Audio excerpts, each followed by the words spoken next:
आज ड्रोन बंदी जी घातलेली आहे, सुरक्षेच्या दृष्टीने खबरदारी घेण्यात आली. काय खबरदारी घेतलेली आहे प्रशासनाकडून? नुकतंच असलेलं भारत-पाकिस्तान जे युद्ध आहे त्या दरम्यान आपण बघितलं की ड्रोन्स आणि अनमॅन्ड एरियल व्हेकल्सचा खूप मोठ्या प्रमाणात वापर झालेला आहे.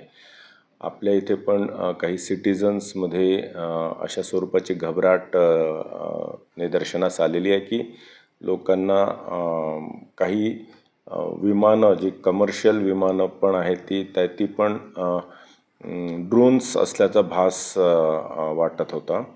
तर ह्या पार्श्वभूमीवर आपण नवी मुंबई पोलीस आयुक्तालयाच्या संपूर्ण परिसरामध्ये येत्या 15 दिवस सुरुवातीला ड्रोन्स किंवा UAVजवर संपूर्ण बंदी घातलेली आहे.